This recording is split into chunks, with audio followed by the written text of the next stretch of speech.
Oh, snap. I'm already live. Okay, this no one knows the link to this yet, so just give me a second to spread that. Um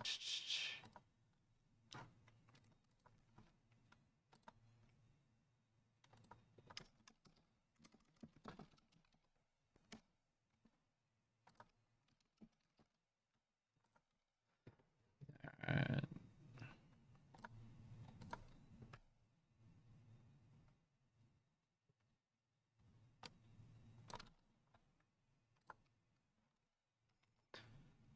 Alright, just give me a second and get going here.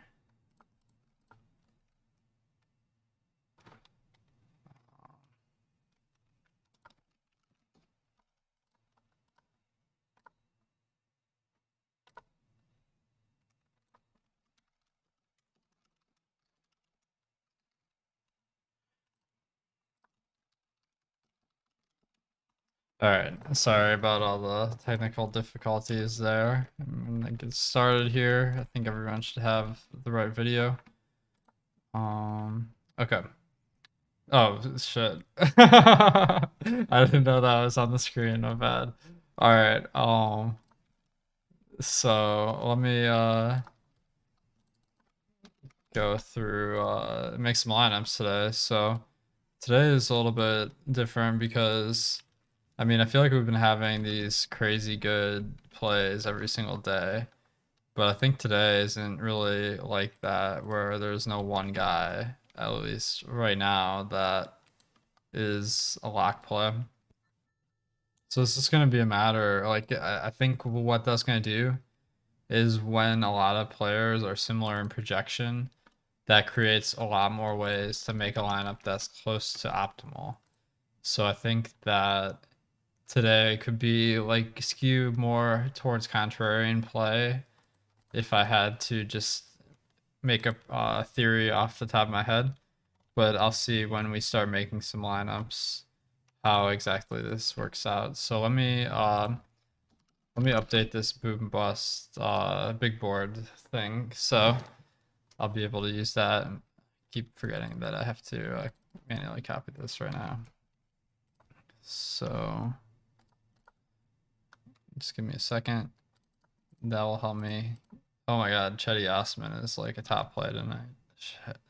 I don't know what you guys are gonna think about that. But Torian Prince is playing tonight, so I might have to reevaluate that. It's tough though because Chetty, like, I feel like he has a lot more responsibilities with the guards out, and they're gonna need him to dish out some assists. Recently, I feel like his assist numbers are up a little bit. But I'll have to think about that a little bit more as we go along here. John says you're always making me play Chetty. Definitely. Seems to be happening a lot these days. And oh my god, last game he was doing real well, and then all of a sudden it's a blowout. So wow, Shea Gilgeous-Alexander is the most popular play of the day. That's kind of wild. As I mentioned, like there aren't a lot of good plays. Like this is a percentile as far as all the plays in DFS above 15 fantasy points. So like Willie Cauley-Stein's the best one in value, but that's only 93rd percentile, where yesterday we were seeing like 99, 98.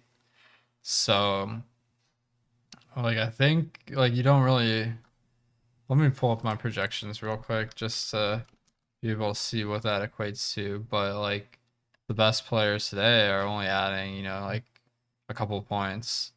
It looks like 4 points for both of those guys. So that's very fadeable. We should see that in the optimal lineup percentage as well on the boom bust tool. So that simulation based approach. So only 22% chance of being in the optimal.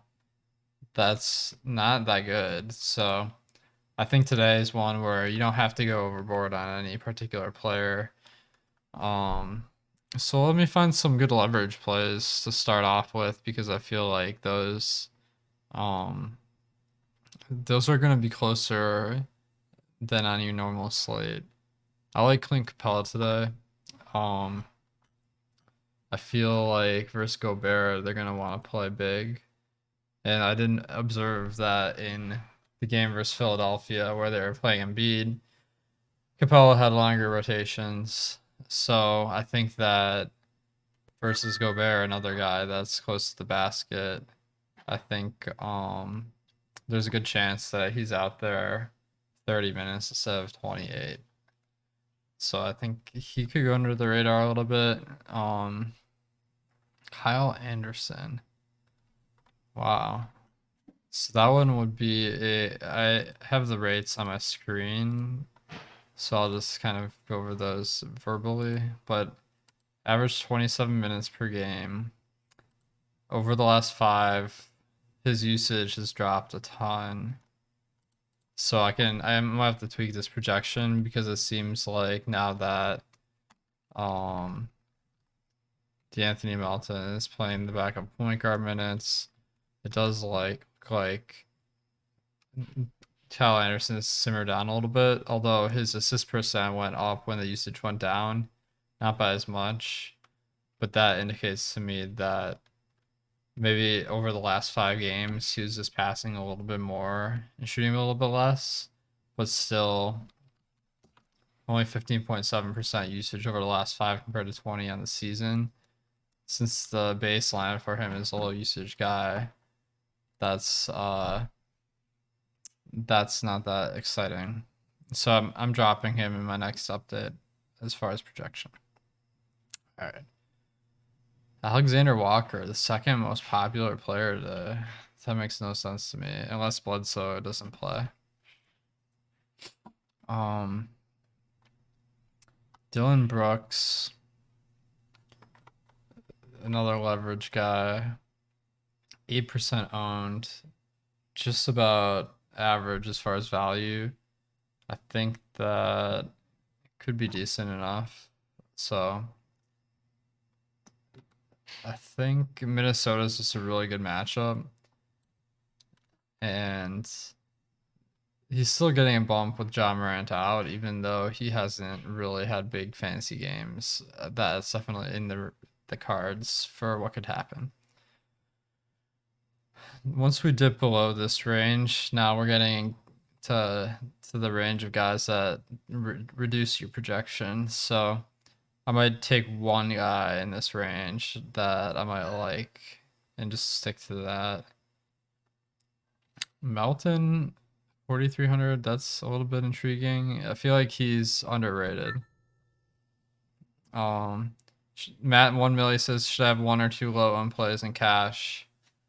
No, I just think you should slam chalk. Like, there's not any reason why ownership should really factor in my opinion. All right. Unless it's like a triple up or quintuple up or something like that. All right. Hamidou Diallo. He's been jacking up a ton of shots. Andre Drummond. I wonder, like, they're just so clogged as far as centers now that it's hard to see him getting a lot of minutes. It looks like Jared Allen's on the player pool, but if they're gonna play Allen at all, which I think they will, that's going to directly impact Drummond. So that's a big red flag. Maybe I'll have to drop Drummond's minutes even more. Semi Ojale looks like he's popping here. He may or may not start. We'll know that about lock. But with Jason Tatum out, they could start Teague. They could start Ojale. Not a play that inspires a lot of confidence either. But he's so cheap on a day where finding a guy that's just cheap below 4K is pretty hard to do. So I'll just throw him in there. Then Grant Williams is back, I believe, though. Oh, I didn't know that. Thanks for the heads up. So I think I'll have to tweak that. So probably I guess we could see Tice and Tristan start in the front court too. My bad. Okay. So, looks like all the best plays are centers today as well. So that makes things tricky. Looks like Horford is as good as any, and he's by far the lowest owned. So even though I don't love him on this team, it doesn't seem like he's getting crazy minutes. I don't think it's impossible. Okay. Maybe I'll hit some guys in this mid range, like Jordan Clarkson, who I'm not as excited about, like compared to his performance in the last games, because I feel like if he's not hitting shots, he won't be playing. But it looks like his ownership's a little bit more moderated than some other guys. Aaron Gordon as well. I've been playing huge monster minutes, so the matchup's not great, but the value's pretty good, and it looks like his chance of being the optimal is solid compared to ownership. 6K left per player. This is real tough.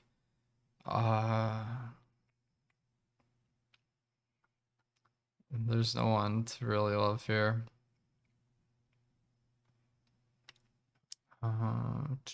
John Collins. I have Capella, so I don't love that. I do like Shea Gilgeous-Alexander. I think if I put him at point guard, I can slide everyone down one. Alright, so I had Dylan Brooks. And I forgot already who I put in other than Dylan Brooks. Okay. Oh, Clarkson. Okay. This is interesting that we have more games today, yet it's like harder to find the players to get in your lineup. Alright. Alexander Walker looks... I'm not like convinced that on New Orleans he's gonna start if Bledsoe plays. Although it is encouraging that he started over Redick the other day. He probably does get a start. Looks like a good play, but I'm not convinced that I need to just jam him in. Being backed up by Redick, I think Redick should see at least half the minutes on average. But then there's backup point guard minutes as well. And I guess NAW would be backing up point guard. So I guess there's a path to like 30 plus. Maybe I'll have to look into this afterwards. How many unique players use on an 8-game slate? SDK Addict. On this slate where you don't really have locks, I think you could use 3. Just to make sure all your lineups don't have like exactly the same core. Alright, I do need some really mid-range players. Damian Dotson, I think, is pretty safe today because they brought in Prince and Allen. But they cut Yogi Ferrell. That's the significant news there. So it's going to be Chetty backing up Dotson probably at point guard, which is not bad. All right, I need one more player. It looks like Austin Rivers I'm not on because let's see, Reggie Bullock's back. Although maybe I'm giving Reggie Bullock too much credit. George Hill, 58 in points. Hamidou Diallo. I don't hate Diallo. He does seem pretty overpriced though, but he's been really chucking shots. So is the last guy in, 2.7%. Okay. This seemed to yield a pretty decent lineup. Alright. Let me do a FanDuel one. Got some better plays on FanDuel, so this should be a little easier. Cedi Osman's the #1 projected owned player. That's crazy. SNM, I won 5K the first week of the 21 days promo with Awesemo. That's sick. Although losing 4K of it back, that's tough. How do you feel about 1K on quintuples FanDuel? I don't know if quintuples. I don't know much about them. Is the field soft? That would be my main consideration. Matt 1 Millie says, do you incorporate player tracking in your projections? I don't think I do. Like, if that's like the player tracking section of stats, I'm not sure what that incorporates. PG says, how do people play NBA on multiple sites? I need every second before lock. Sometimes you just don't get it in the last minute news. Like last night, Shake Milton was announced not starting, and I updated my DraftKings lineups, but not my FanDuel lineups. It's funny because Shake Milton had a big game, so that actually worked in my favor. But if it was a guy that was ruled out, I probably would have late swapped to anyone in the late game. Just fix it later. All right. So let me pick a center first. Looks like Joval, Capella, or Willie Cauley-Stein are my best options. It looks like Willie or Capella. I really am feeling this matchup, so it's a little bit of a matchup read. I think if I want Chetty or Dotson, don't necessarily want both. There might be a little bit of correlation there, so I just gotta pick one of the two. Dotson, 25% owned compared to 41. I'm good with that. John Johnson says he loves Capella tonight. Nice. All right. As I mentioned, I gotta update the Kyle Anderson projection. Wendell Carter, a little bit interesting. I feel like he's so much worse than Capella though. All right, let me find the leverage plays. Diallo, Dylan Brooks. What's the Windu? He's not a good fantasy producer, but in Dallas they're a little light on bodies, so he could be a play. This is tough. Serge Ibaka at power forward. I don't mind that at all. This even is a matchup that could go smaller with Bagley being the backup center some nights. Although, never mind. Whiteside has been in the rotation again. Okay. Ibaka. And then...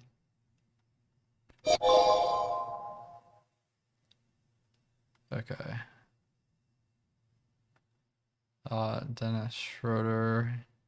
Anthony Edwards, 77 leverage, 45 value. His minutes were way down last game, but he was the #1 pick. Matchup is solid. Let me look at the rotation because I don't understand why Karl Anthony Towns being back would impact Edwards. So I'm just taking a quick gander here. Looks like he just sucked. He didn't really do anything. 2 points for secondary stats. 2 games ago, Edwards only got 18 minutes, but he had 0 points in that game. This game, 25 minutes in regulation. Oh, that's still not good. But I do know that the Wolves will pull Russell or Beasley if they're not playing that good, and Edwards could be the guy they put in. So I feel like it's unlikely. What's his boom percentage? I feel like I need to pull this up. 7.6% chance of 5x plus 10. That's not horrible. 2.6% chance of being the optimal. I feel like I'm talking myself onto a bad play here. Let's see how the value ranking shakes out later. The only thing is, like, there's no way to get leverage on the rest of these guys. Cam Reddish, I guess. He's starting. That should give him plenty of upside with Bogdanovich out. Now I just have so much salary left that I need to to pick some high salary guys. So we got Paul George, Shea. I do like Shea a lot, but he's a shooting guard. I already have that spot filled. Zion, very bad value. Chris Middleton, 7,400. I do need some really expensive guys here. So he's not even quite expensive enough. Looks like I just slammed all the value guys. Okay. I think today maybe they just priced everyone up more, which is throwing off my metric. But let me complete this lineup real quick. Kawhi looks like he fits in. I guess I can get in Luka or Giannis. They're expensive, but very good plays. And then I could get in Paul George. He's super popular though. Ingram, a little bit more leverage. I feel like that might matter a little bit more tonight. But everyone is back. Oh wait, no, Lonzo's still out, so I guess there's a little bump to Ingram. It might depend who's at power forward, because ouch, Bobby Portis is the only one that I can afford now. Brandon Clark looks like one of the better plays on the slate, so let me put him in. And then let me upgrade Anthony Edwards because I feel like this is telling me this lineup's just a little bit too contrarian. If I go to Terrence Ross. Wow. So one adds up to a really good ranking here. So let me go to Fancy Cruncher. I'll calculate some optimals. Let's see how these lineups compare. So this one's 262. Optimal 271. So I fell within that 10-point range. I did mention that I'm going to tweak this projection on Kyle Anderson a little bit too. On FanDuel 323, I'm at 307. That's a little bit lower, so that explains the value ranking being down there. But I did make it up with the contrarian plays in this, so. Let me set up some crunches here. So.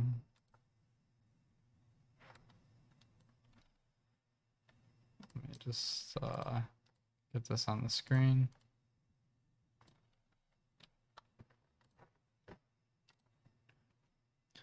I'm going to go through some groups. So with center on DraftKings, Andre Drummond has probable. Okay.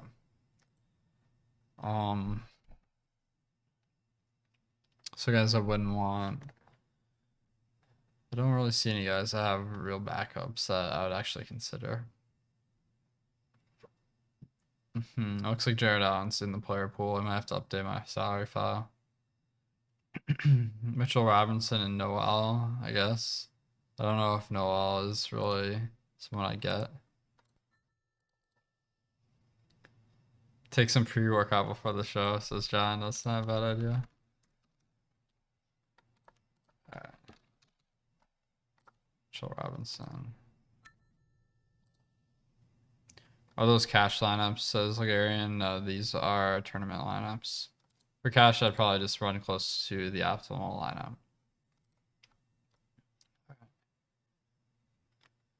Of these guys, I don't see myself getting into any Gafford, for instance. I'm not gonna bother with the rule. I could see myself with maybe Ibaka and Zubats.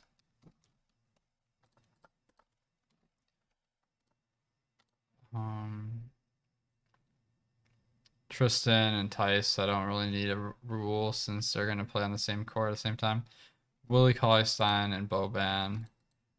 I can't remember what Boban's price is today, but I'm really worried about that matchup versus Milwaukee. But as a deep flyer, I don't mind it.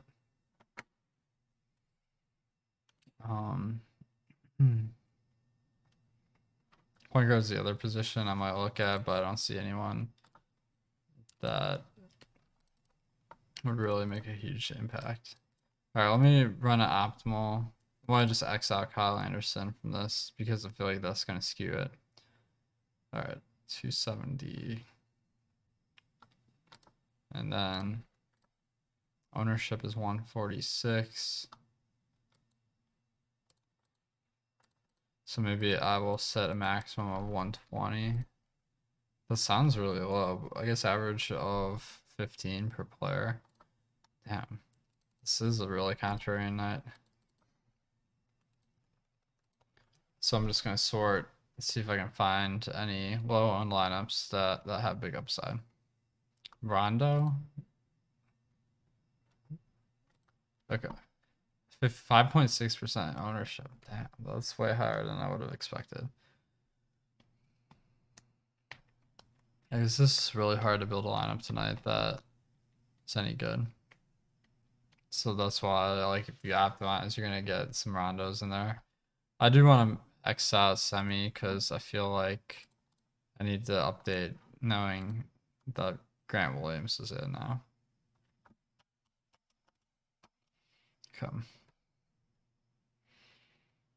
So when I filter with the ownership, it looks like Cauley Stein and Dotson are my top plays. Getting a good mix of other guys. Nikhil Alexander Walker seems to be a guy that I'm not really getting to a ton compared to the ownership. But I might have to look into that more because I know that he's a really high fantasy point producer. Let me look at the highest projected of the bunch. So the optimal was like what was it again? I mean, I thought it was 270. So that would be weird if, I think, I started from bottom to top instead of top to bottom. Okay. So some of these guys like James Ennis, I feel like this lineup might have over optimized to put him in there because I just feel like he doesn't have as big a range of outcomes. But that being said, he is starting. It's tough to really know what they're doing with him there. The last game where I started and played like 16 minutes was pretty disappointing. All right. Diallo 2.7% owned. That's pretty wild. He has the upside as we've seen, so don't hate having him. Not a guy I feel very confident in either. So I'm seeing some pretty good lineups here. The ownership, I'm able to get a very high projection with a very low ownership total, so that's a good sign. All right, so I got 323. Ownership projection 225. So let me cap that a little bit.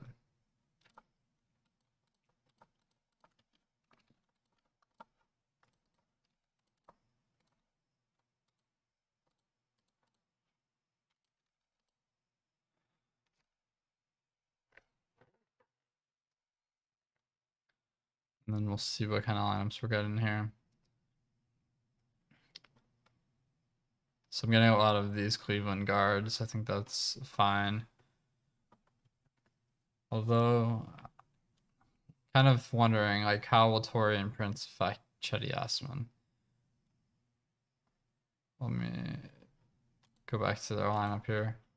Cleveland, Okoro, Osman. I might have to ding him a little bit, since I feel like Prince will be eating into Osman's minutes, if anyone.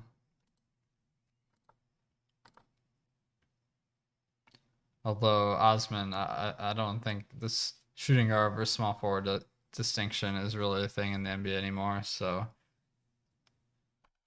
I guess Okoro could see the minutes hit from Prince. They probably need Osman more than Okoro because Okoro is so... Oh my god, Josh Gordon's suspended again. Heck. Alright, let me pick out a couple lineups I like here. they mentioned I gotta update Kyle Anderson, so he's really popping. Really been sucking though. No one could have seen it coming. Alright, so the ownerships are way higher on FanDuel, looks like, in these lineups. Not getting anyone real off the board. I like this one with Mitchell Robinson at 3%. That really gives this lineup a little bit of edginess. But I have Kyle Anderson in that one too.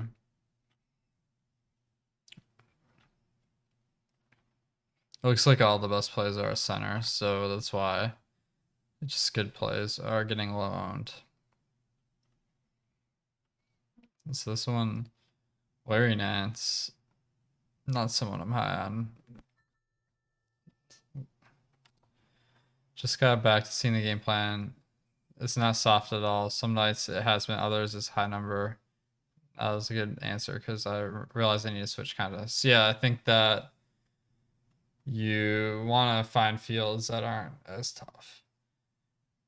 K-Dub is saying that he's learned to have better expectations for contest selection. That's definitely smart. Yeah, there's a lot of sharp people out there, so make sure to take advantage of the fields that are a little bit weaker. All right, Tyus Jones, 0.1% owned. That's ridiculous. He hasn't even been bad. That's a little bit intriguing, but I don't know. That can't be right? Alright, guys. Thanks for tuning into the game plan. And I will actually be back in an hour on Live Before Lock, or sorry, the Deeper Dive, talking about some of these games. With Adam. It'll be fun. Thanks, guys, for tuning in. Before I jump off, let me check the YouTube chat. I didn't have that on the screen, so I apologize for that. Oops.